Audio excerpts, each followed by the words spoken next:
O racional, de certa forma, ele está presente. Ele não sai. Então, você não é que, pô, vou entrar na hipnose aqui e tal, tá hipnotizado, o cara, a senha do seu banco. Exato. Exatamente. Você vai, o racional vai ligar na hora e falar, opa, não tô entendendo.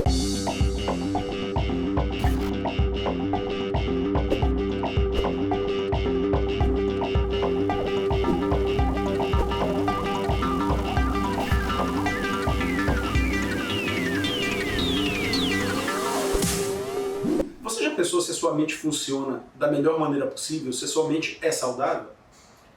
Veja bem. A definição de saudável é muito ampla, né? O que é saudável para você, Marquinhos? Saudável para mim é estar em harmonia num determinado momento em que eu não tenha nenhum tipo de como eu posso dizer, de déficit, sabe? Pronto, partindo dessa definição, você tem uma mente saudável? Não. No momento ela não está saudável. Perfeito. Quando você tomou consciência de que você vivia com uma mente não tão saudável? Hoje eu tenho uma responsabilidade muito grande no meu trabalho. Eu coordeno uma equipe de mais de 16 mil pessoas e tenho outros negócios também. Então isso faz com que eu tenha uma pressão sobre mim muito grande. E como eu tive um incidente, como eu posso dizer, emocional muito grande, que eu tive um ataque de pânico, né, que muita gente nem sabe o que é um ataque de pânico, eu fui parar no hospital, certo? Achando que eu estava tendo um ataque cardíaco, achando que eu estava infartando, imagina, com 23 anos. Cheguei lá, a mulher me deu com a mão e me mandou para casa. Só que a partir daí aconteceu um problema que começou a me incomodar. Eu comecei a sentir, como eu posso dizer, dores no peito, palpitações.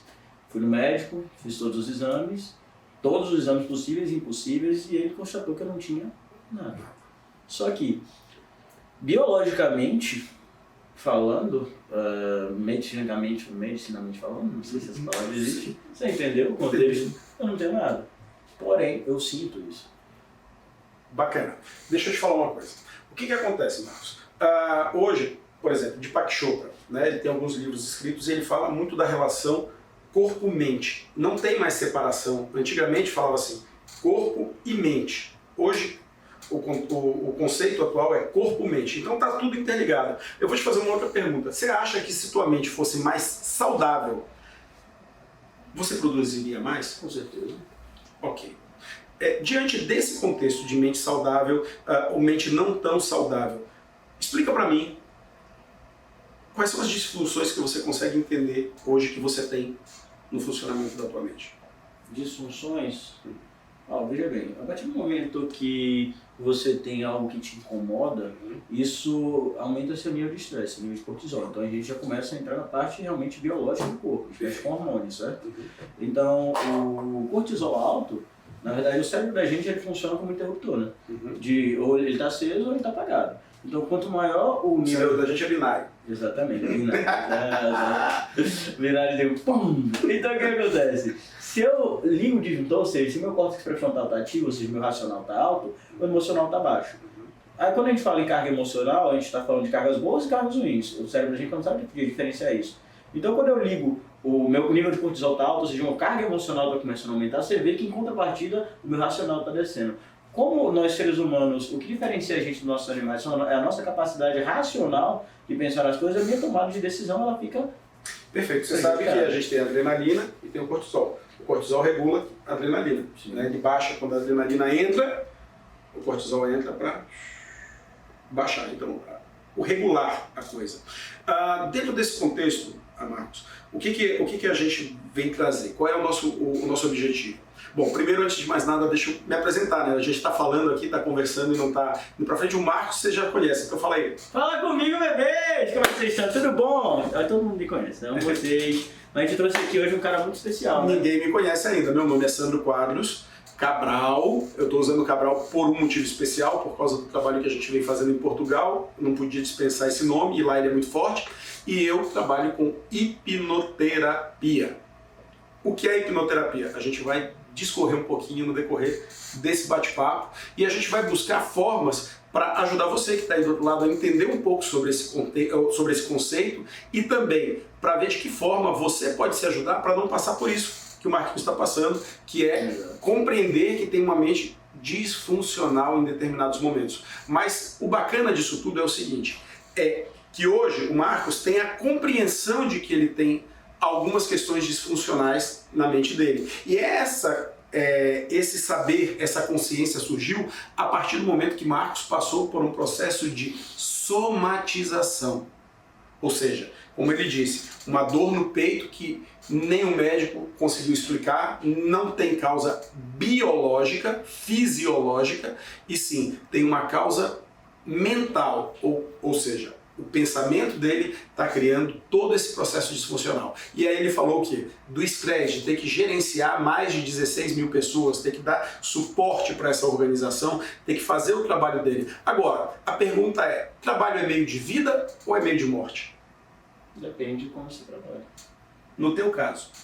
No meu caso, quando você não tem um equilíbrio, ou seja, você não cria um estado harmônico, está sendo mais prejudicial do que benéfico. Perfeito. Então, concorda comigo que parte do processo depende de como você conduz o processo. Sim, na verdade, o processo depende de tudo isso. Exatamente. Então, como dizia Epicteto, né, ele foi estoico, lá da Grécia Antiga, ele falava o seguinte, que o homem ele tem duas possibilidades, né, dentro do contexto da vida.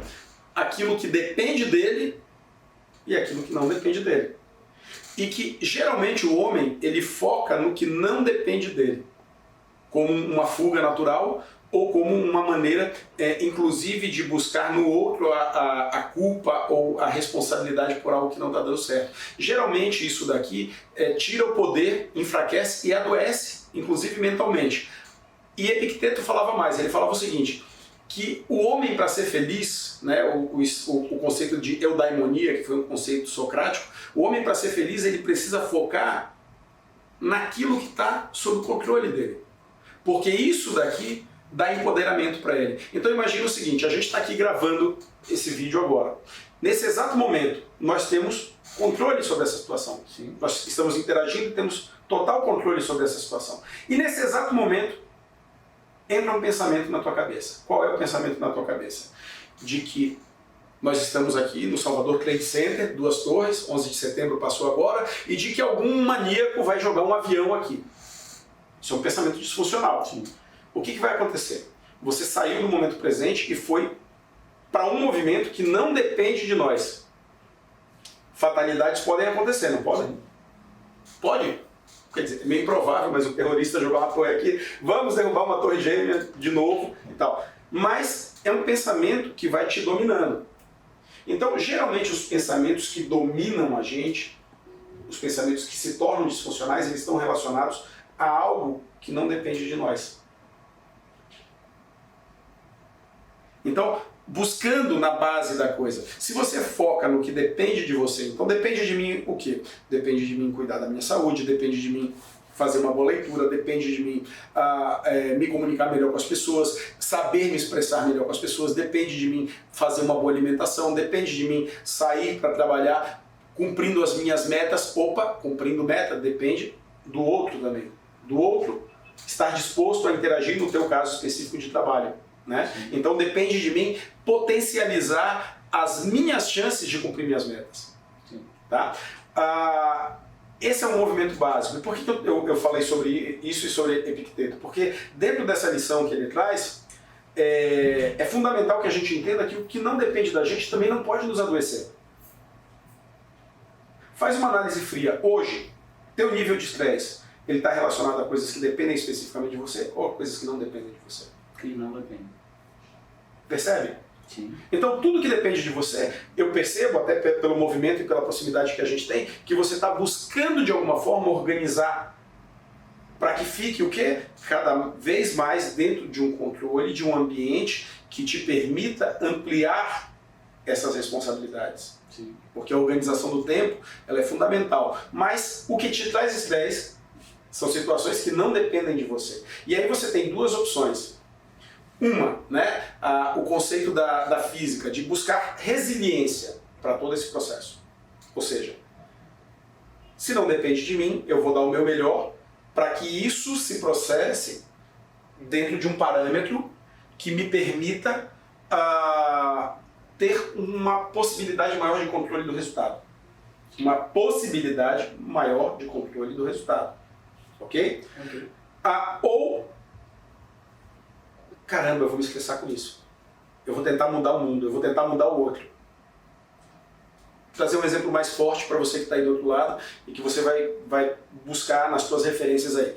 Você tem uma relação com o teu parceiro, tua parceira, enfim, com o que quer que seja.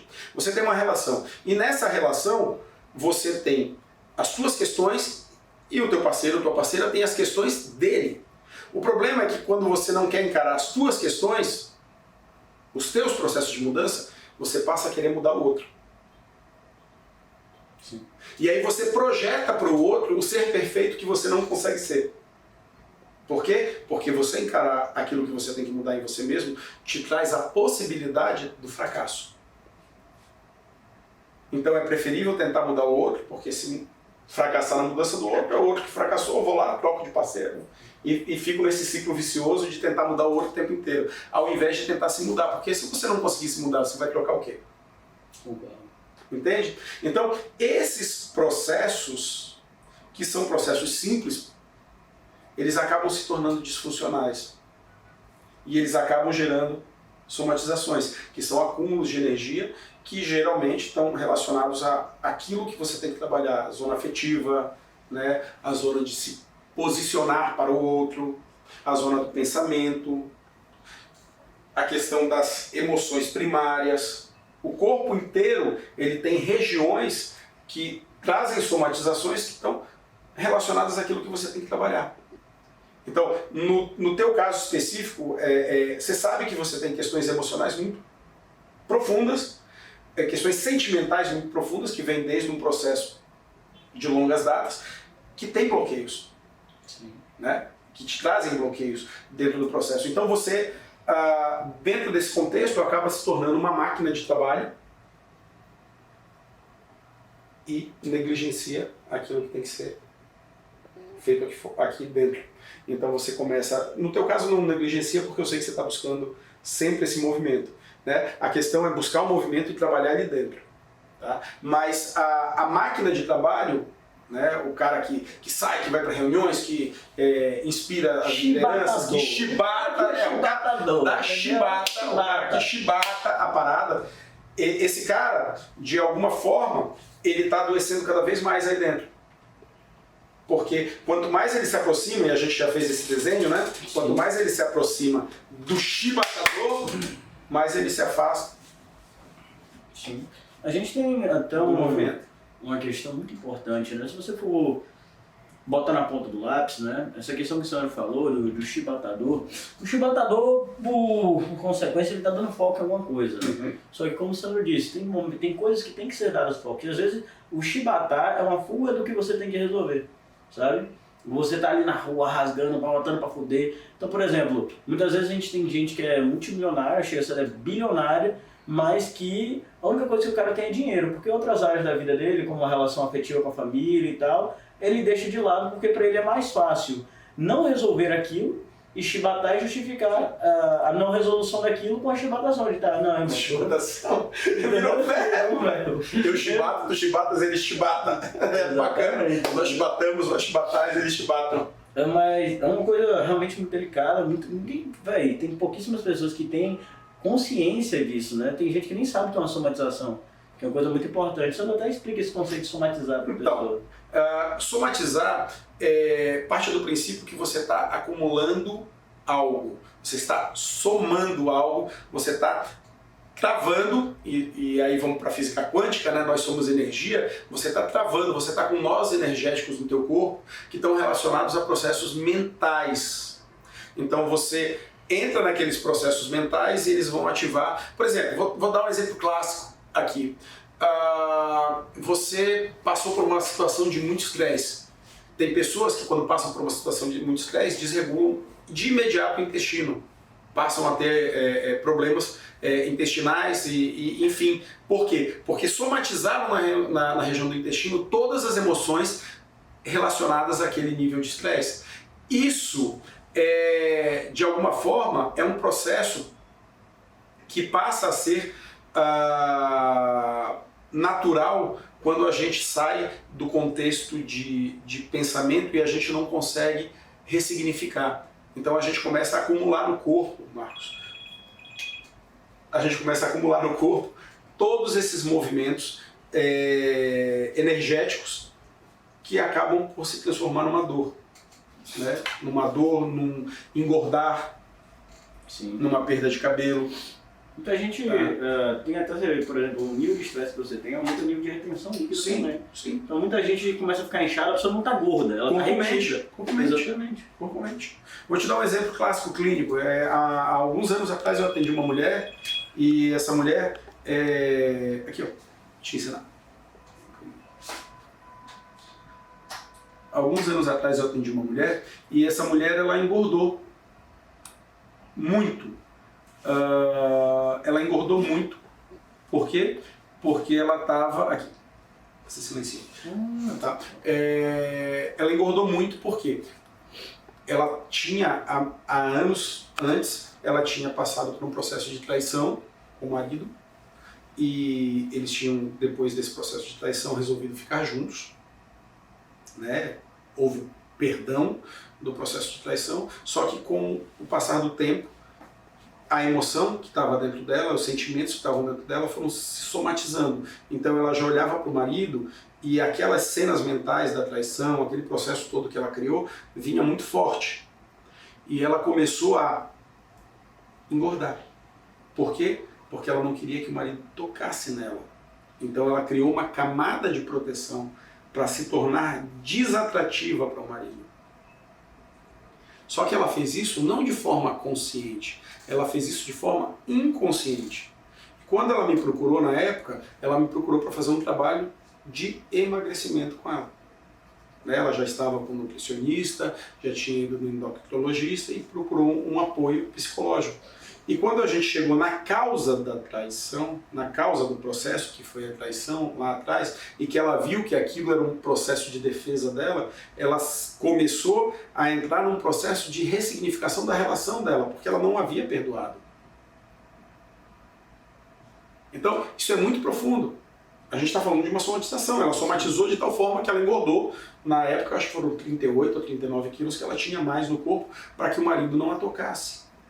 E o que isso gerou? Isso gerou que o marido perdeu o interesse por ela e voltou para onde?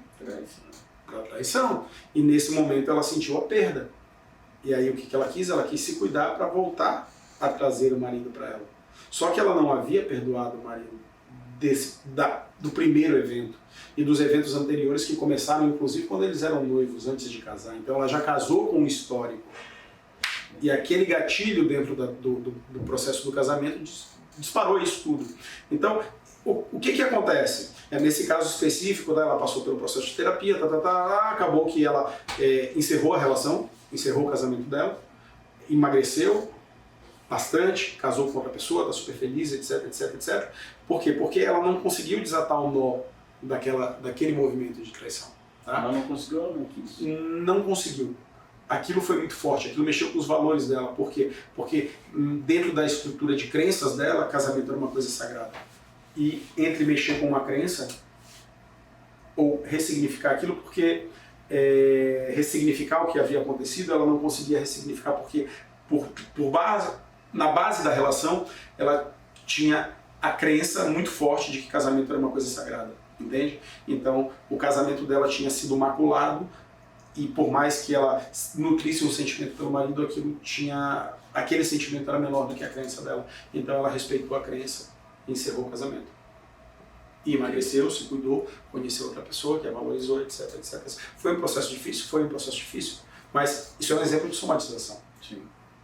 Tá? Hoje eu trabalho com hipnoterapia. O que é hipnoterapia? Né? Você me perguntou o que era somatização e eu vou trazer um pouco do que é hipnoterapia. Hipnoterapia são práticas psicoterápicas em estado de transe hipnótico. Ok? Claro que eu não uso só isso, esse não é o único ferramental que a gente tem, mas quando a gente usa hipnose, a gente está acelerando os resultados. Por quê? Porque as terapias convencionais, elas trabalham no nível do consciente, né, no nível do racional do indivíduo, tentando acessar conteúdos do inconsciente do indivíduo. E a hipnose, o que é a hipnose? A hipnose é uma modulação de frequências de ondas, né? Nossos cérebros, eles funcionam ao mesmo tempo com diversas frequências de ondas, dentre elas a gente vai citar as principais, beta, alfa, teta, delta e gama. Então beta é o estado que predominante enquanto a gente está aqui, não quer dizer que os outros estados não estejam presentes.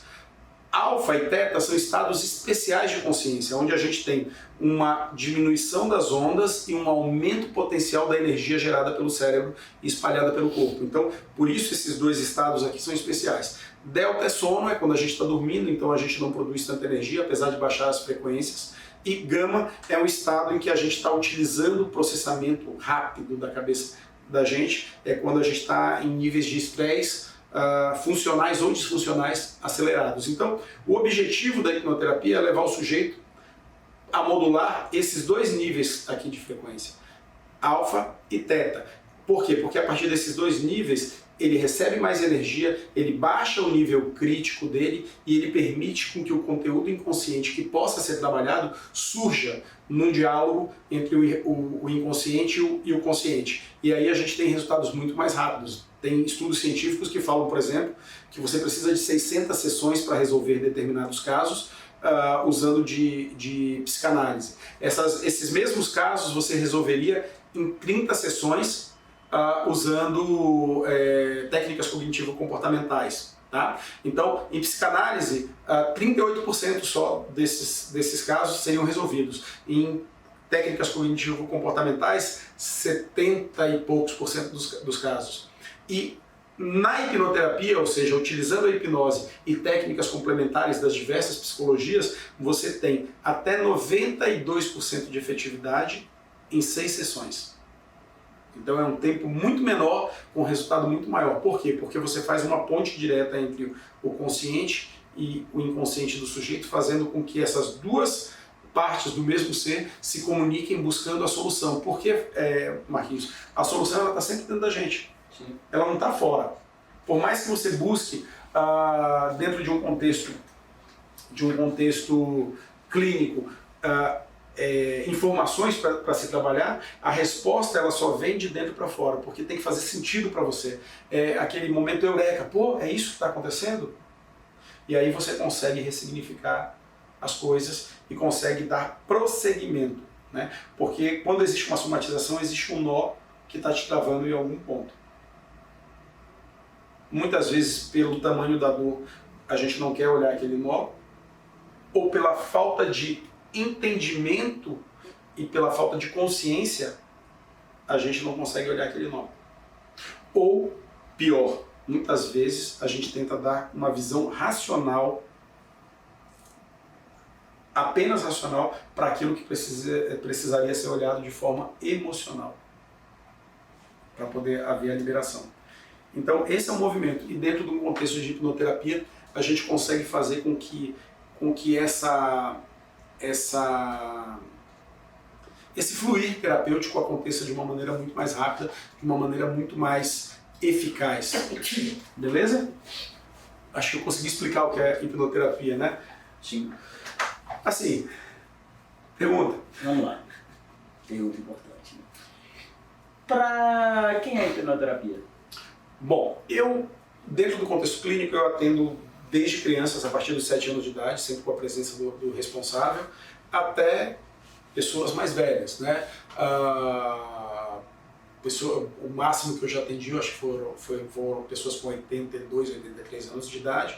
Mas a hipnoterapia, e eu vou além, a terapia em geral, existe um equívoco muito grande, existe um tabu muito grande quando a gente fala de saúde mental. Quando a gente fala de saúde mental, qual é o termo que vem, qual é a imagem que vem na tua cabeça? Eu vi aquela cruzinha. Certo. Relacionar à área de saúde. E o que esse conceito traz para você? Bem-estar. Bem-estar. Equilíbrio. Equilíbrio. Sabia que para a maioria das pessoas, quando você fala de saúde mental, elas pensam logo no lado oposto disso? Nas pessoas que são doentes mentais? Faz sentido. Ok? Então há uma visão equivocada do que é saúde mental. Saúde mental é estar bem.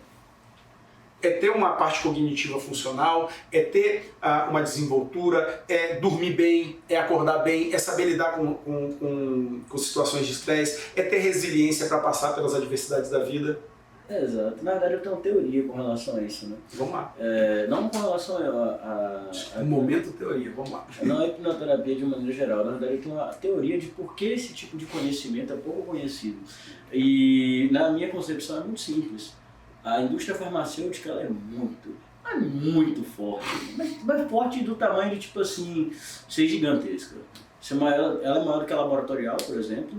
E o que acontece? Isso gera muito dinheiro para o país. Então, pro mundo de maneira geral. Então, eu não tenho, essas indústrias elas não têm interesse nenhum que problemas e doenças sejam resolvidas de maneira rápida. Porque se é resolvido de maneira rápida, significa que as pessoas não precisam mais de remédio. Se não precisa mais de remédio, não gera receita. Vocês sabiam que 70% de todos os resultados que os remédios têm são psicológicos? Efeitos placebo e Exatamente. nocebo. Então, às vezes você toma um negócio achando que você vai melhorar e você realmente melhora. Sendo que aquilo ali, biologicamente, não tem efeito nenhum, não é comprovado que tem efeito nenhum. Isso é uma coisa muito forte, né? Então, quando a gente fala dessa área, parece uma coisa meio mística. Ai, meu Deus, hipnose. Desmistifica isso aí um pouquinho para eles, Sandro, que é muito importante, né? Trazendo esse conceito do efeito placebo, só para ter um conhecido meu que ele fala o seguinte: sabe qual é o melhor anestésico do mundo? Qual? Beijo de mãe. O moleque tá lá, se bateu, não, vem cá que a mamãe dá um beijo e passa. E passa. Entende? Esse é o maior anestésico do planeta. O dia que uma indústria farmacêutica conseguir sintetizar e patentear o beijo de mãe, ferrou, porque é o maior anestésico que tem no planeta. Tá? Eles vão inventar uma pomada que a mãe passar na batom, vai dar um beijo e vai ter efeito curador. Exatamente. Já ficou ideia aí, um insight. Vamos desmistificar um pouco a hipnose. Né? A hipnose, infelizmente, o advento das tecnologias, infelizmente e felizmente, o advento das tecnologias, ele abriu uma porta em que hoje você entra na internet e vê tudo. Né? E isso, primeiro, hipnose não é hipnoterapia, são coisas distintas. Tá? Hipnose é o que a maioria dos canais de internet apresenta aí, botar o sujeito em transe, isso não pode nem fazer na hipnoterapia, esse movimento não pode fazer, né? É botar o sujeito em transe, é fazer com que ele passe por certas situações, certos truques mentais, enfim, perca a voz, fique duro, etc, etc, etc. A hipnoterapia trata de tratar questões psicológicas do sujeito dentro de um contexto em que a hipnose é uma ferramenta de acesso. Tá? Então, mas vamos desmistificar um pouco mais a hipnose. A hipnose, a maioria das pessoas tem medo da hipnose porque lá atrás, meu amigo, Fábio Puentes, eu falo dele aqui, ele ia para a televisão e eu tinha, Fábio, a tua idade, né? Eu tinha uns 2, 3 anos de idade, 4 anos de idade e passava naquelas telas grandonas, assim, preto e branco ainda, porque não tinha essas TV isso é coisa de garoto, né? Passava lá o programa do Silvio Santos e o Fábio Puentes ia para lá e hipnotizava os apresentadores. Fazia o apresentador fingir que estava tocando um instrumento, fazia o apresentador perder a voz, enfim, tinha todo um contexto místico de empoderamento dado a uma pessoa. Tá? O Fábio fazia isso. Para quem não sabe, o Fábio há 24 anos, 25 anos, ele coordena um núcleo de dores crônicas dentro do Hospital das Clínicas em São Paulo com a parte de hipnose. Ele trata pessoas com dores crônicas, cuidando da dor dessas pessoas e ajudando no manejo da dor, no controle dessa dor com o uso de hipnose. Então é um trabalho importante que deu origem a muitos médicos usarem isso dentro de São Paulo, dentro do contexto clínico também. Mas voltando para a desconstrução. Então lá atrás o Fábio ia para a televisão e fazia as apresentações. E o pessoal começou a criar uma mística por trás da hipnose, de que quem trabalha com hipnose vai me controlar, vai me dominar. Tem pessoas que quando chegam para mim eu falo que trabalho com hipnose, então não me olha nem nos olhos. Quer dizer, isso tudo é uma mística de poder. Primeiro, não existe hipnose sem a permissão do outro, ok? Você pode até botar o outro em transe, uma vez sem a permissão dele, através de técnicas de transe instantâneo ou técnicas de hipnose rápida, mas você vai quebrar a confiança do sujeito e não vai mais conseguir fazer isso posteriormente. Por quê? Porque ele vai se precaver em relação a você. Então, esse é o primeiro ponto. Todo o contexto de hipnoterapia, que é o que a gente trabalha dentro da clínica, é uma construção de vínculo, é uma construção de rapport, e através da qual o próprio sujeito se permite a fazer o trabalho. Segundo, um outro processo que mistificaram muito, Marcos, dizendo que eu vou ficar preso dentro do transe, e o que mais a gente ouve é isso, né? Não, você não vai ficar preso dentro do transe. Primeiro, você não vai perder tua consciência, a tua consciência só vai diminuir no sentido corporal, mas vai ampliar no sentido mental, você vai ter mais consciência de todos os teus movimentos, porque você vai agregar aquele pequeno ponto do teu inconsciente como um todo, então você vai ter um acesso maior a você mesmo. Você não fica preso. O que pode acontecer? Se você estiver muito cansado e você entrar em transe, você pode entrar num sono fisiológico e dormir e acordar naturalmente, ou por falta de estímulo do profissional, do hipnoterapeuta, por falta da voz, que é o estímulo que vai te acompanhar o tempo inteiro ali, você também pode acordar e sair do transe. Ou, caso o hipnoterapeuta fale algo que te incomode, que te desestruture, ou que te exponha de alguma forma, você vai sair do transe porque tem um mecanismo de defesa aí dentro de você que vai te defender. O racional, de certa forma, ele está presente. Ele não sai. Então, você não é que, pô, vou entrar na hipnose aqui e tal, tá hipnotizado, o cara, a senha do seu banco. Exato. Exatamente. O racional vai ligar na hora e falar, opa, não tô entendendo. Então, esse é o segundo ponto. Você não vai falar nada que você não queira dentro do contexto do transe. Eu costumo dizer para os meus pacientes que quando eles vão fazer terapia comigo, o que eles vão falar dentro do transe é o que eles falariam fora do transe. Tá? Eventualmente, acontece no transe, ele lembrar de coisas que ele não lembraria fora do transe. Sim. E a depender do que são essas coisas, ele pode se sentir constrangido de falar. E aí ele não fala. Entende? Então, por quê? Porque o nível de consciência está presente. Tá? Mas também pelo tempo clínico, pelos anos que a gente já vem trabalhando, a gente percebe quando surge um constrangimento e a gente vai buscar outras formas de ressignificação. E o terceiro ponto é você não vai fazer algo que você também não queira fazer no transe. Aí você me pergunta, mas e aquele pessoal que está lá e fica travado no chão, que trava... Gente, primeiro, existe uma predisposição do sujeito a fazer isso. Segundo, existem truques mentais que são utilizados nesse contexto para que o sujeito faça isso. Para que o sujeito possa se permitir. Para vocês terem uma ideia, eu fiz um curso com um cara que é considerado o hipnólogo mais rápido, o hipnotista mais rápido do mundo, chama Michael Andrews. E no curso dele ele ensina inclusive como escolher as pessoas que vão ser utilizadas para você fazer um curso de hipnose, para você fazer uma demonstração de hipnose de palco. Então, até o lugar onde a pessoa senta na plateia te diz se aquela pessoa está predisposta ou não a participar do processo. Tá? E você tem que ter muito cuidado. Pessoas, por exemplo, que vêm de profissões cartesianas, né, engenheiros, você não escolhe um engenheiro para fazer uma demonstração. O racional dele está ativo o tempo inteiro. Militares, depende do contexto. Tá? Então, pessoas que são mais racionais, você evita escolher. Só que dentro da clínica a gente não escolhe o paciente vem. Então, para cada paciente você vai ter uma chave que vai abrir o acesso àquele sujeito e àquele inconsciente para que você possa trabalhar. Que você tenha uma série de, como eu posso dizer, de sessões, né? Não é uma coisa pode ser instantâneo, pode ser que você vá lá e pum, resolva. Não pode. Isso não pode, a gente cancora, né? Mas o que acontece? Pode ser que aconteça, sim. A questão que é muito interessante, né? É que muita gente tem um bloqueio, fala, rapaz, esse negócio de hipnose aí, primeiro que a gente já desconstruiu isso e pensa, rapaz, esse negócio de terapia é caro. Ponto muito importante, né? Quanto é que vale a sua saúde de espírito? Exato.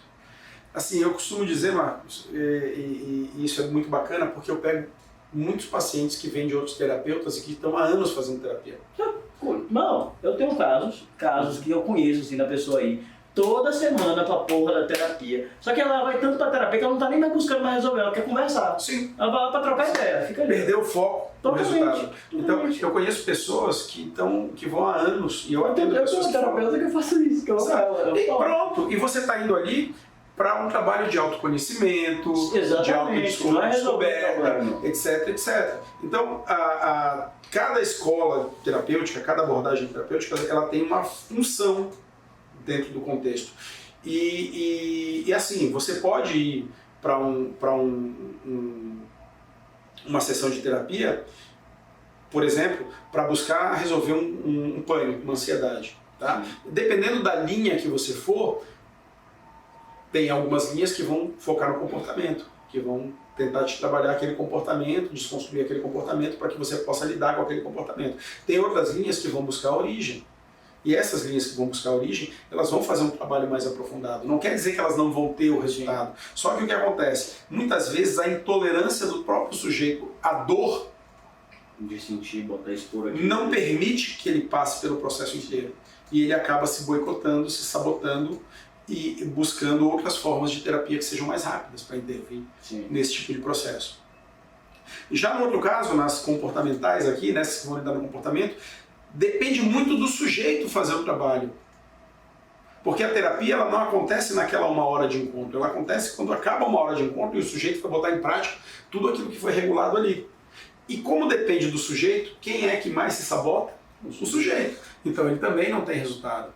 Quando a gente vai para o contexto da hipnoterapia, a gente põe o sujeito dentro de um ambiente e faz o trabalho de gestão e faz o trabalho de terapia com uma gestão maior do que está sendo feito ali, a gente leva o sujeito para um nível mais profundo e nesse nível mais profundo a gente consegue, junto com o sujeito, plantar ideias que são importantes para ele. Sim. Né? Desconstruir hábitos, desconstruir crenças limitantes, né? Decisões limitantes na própria vida. A gente consegue fazer um trabalho profundo e que vai florescer no decorrer dos próximos dias. O sujeito vai ter impulsos, né? De, poxa, cara, eu não vou mais fazer isso, não faz sentido para mim.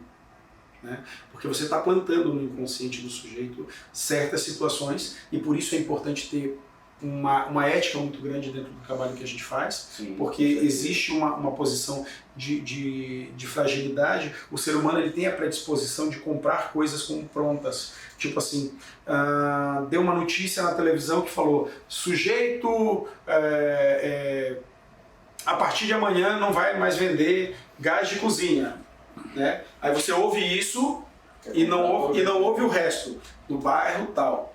Okay? Então você ouve, a partir de amanhã não vai vender mais de cozinha, mais gás de cozinha. Aí você já chega, fulano, você viu que a partir de amanhã não vai vender mais gás de cozinha? Esse segundo fulano aí não ouviu a notícia inteira e ele vai duplicar só o quê? Que não vai vender mais gás de cozinha. E quando vê, criou-se uma histeria para algo que não é real. Tá? Então é o mesmo conceito. Né? Você vai desconstruir certas histórias que o sujeito criou para ele ali dentro e que estão limitando ele hoje. Eu não sou capaz de falar em público. Né? Toda vez que eu falo em público eu me sinto mal. E você pergunta para o sujeito, bem, a partir de que momento você decidiu que você não era capaz de falar em público? A partir de que momento você decidiu que se sentia mal ao falar em público? Né? E o sujeito não consegue responder aquilo de forma racional. E aí você vira para o sujeito, põe ele num transe e conta uma história para ele, uma metáfora. E o inconsciente do sujeito passa a ressignificar aquela decisão limitante que ele tinha a partir de uma nova história que está sendo contada para ele. Ponto importante. Ressignificação é você atribuir um significado diferente a um acontecimento. Exemplo, sei lá, digamos que eu vou pedir para minha mãe dinheiro e digamos que eu sou uma criança, não sou uma menina. Meu Deus, com 5 anos de idade eu vou pedir para minha mãe dinheiro para comprar o sorvete. Aí minha mãe fala para mim, não tenho para pegar dinheiro com seu pai. Quando aquela pessoa começa a ver aquele padrão, ela entende. Quem tem dinheiro é homem. Exatamente. Então ela cria aquele padrão dentro da cabeça dela e quando ela vai ficando mais velha, aquilo ali tem uma série de consequências. Porque ela começa, por exemplo, muitas mulheres passam por isso, por exemplo, a se sujeitar a um relacionamento abusivo porque ela tem aquele momento de dependência. Condicionamento. Ela se condicionou. E o que a gente faz? A gente vai no conceito clínico de hipnoterapia, a gente vai entender o âmago da coisa para chegar naquele acontecimento e fazer uma significação. Para quem não sabe, esse cara aqui, ele é formado em hipnoterapia. Sou master em hipnoterapia. Ele é master em hipnoterapia, ele só não atua na área porque ele não tem uma base das psicologias e do processo todo, mas ele usa a hipnoterapia muito nos treinamentos e no processo dele de desenvolvimento de equipe.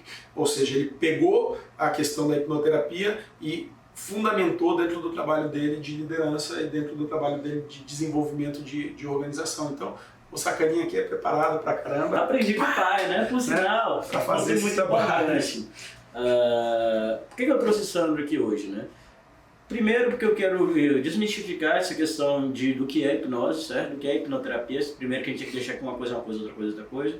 Segundo, falar da importância da terapia na vida das pessoas, que tem muita gente, principalmente homem, terapia é viadagem. E são os que mais passam por esse tipo de problema. E Marcos, é importante falar que terapia é para todo mundo. É para o cara que está saudável, para ele se manter saudável. Sim. Você ir, como o Marcos faz, visitar a terapeuta dele uma vez por semana, uma vez a cada 15 dias, para falar sobre os seus problemas. Já está comprovado cientificamente que falar sobre os problemas alivia. Ok? E muitas vezes, mas eu posso falar com os meus problemas com a minha namorada. Você está acabando com a relação.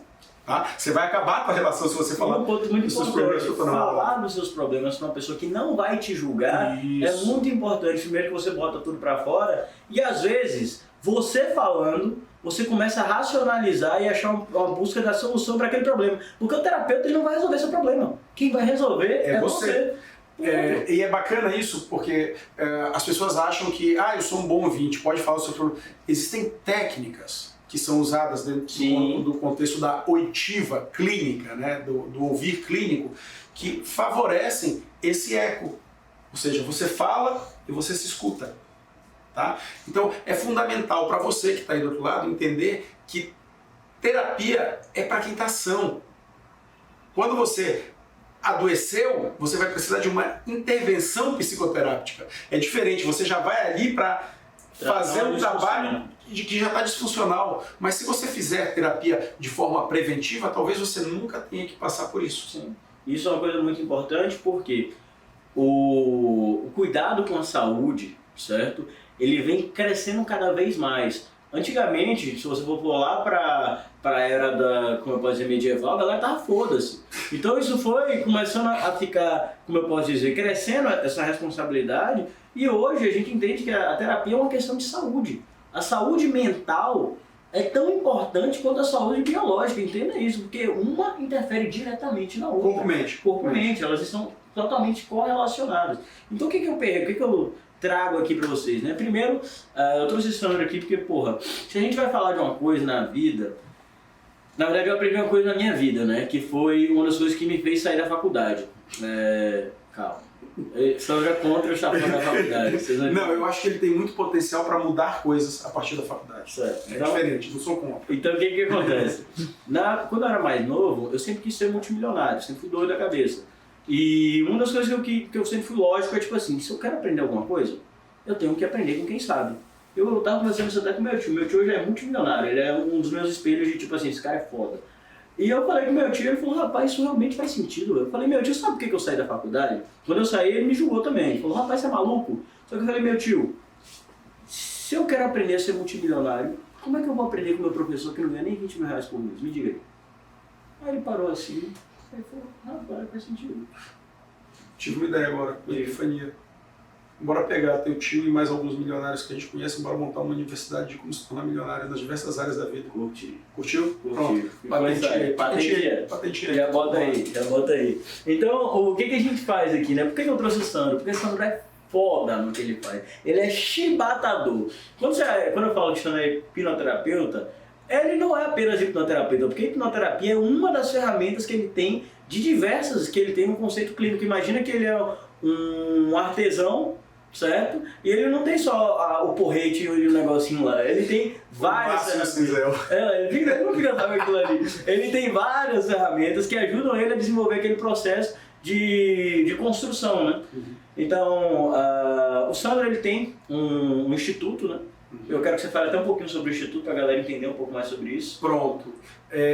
A gente tem um instituto desde 2013 que traz formações aqui para Salvador com os maiores profissionais do Brasil e da Europa, que tem formações nossas também para desenvolvimento do teu potencial aí do outro lado, então o desenvolvimento a partir da apropriação e do contato com ferramentas como hipnose, como programação neurolinguística, como ferramentas de autoconhecimento, para que você possa, a partir daí, despertar potenciais em você. Né? A gente tem esse trabalho do Instituto Autogênesis, né, que está aqui já vai fazer algum tempo, surgiu como Instituto I Myself lá atrás e está num processo de transição bem bacana, porque a gente entende que o termo autogênesis ele traz esse potencial de você mesmo se criar o tempo inteiro, né? Isso é muito mais forte. Que pra mim, na verdade, eu tenho um conceito que eu falo muito isso, tá ligado? Que é a questão de, eu pergunto para as pessoas, depois da vida, qual foi o maior dom que Deus te deu? Aí muita gente, a galera se bate, tá ligado, pra responder isso. Eu falo, o dom da criação. Sim, sim. Nós somos essencialmente Deus, ou seja, Deus por essência. A nossa essência é Deus. Nós não somos Deus, Deus é o todo, propriamente dito. Então o que acontece? Deus te deu o poder da criação. Seu córtex pré-frontal, né, é o que te liga com Deus. Quando você está ali totalmente consciente, você se conecta com a consciência mais ampla da situação e consegue fazer mudanças. Então o conceito de autogênese, ele vem na questão de se construir. Porque todo resultado externo, ele vem de dentro. Sim, sim. Ele vem de dentro. Então vocês estão falando com o pai da autogênese. Ah, moleque, o cara é foda. Exato. E aí a gente tem um instituto aqui em Salvador. Posso dar meu Instagram, quem quiser me seguir? Dá o Instagram, pode dar o que você quiser. Ui, não, calma. Aqui na Bahia a gente fala lá ele, né? Lá nele. Dentro do processo a gente brinca assim porque a gente se conhece. Mas quem quiser saber um pouco mais do meu trabalho e quem quiser ter acesso um pouco mais do Instituto, eu vou passar o meu Instagram, que é Sandro Q de queijo, Cabral, né? Sandro Q de quadros, Cabral.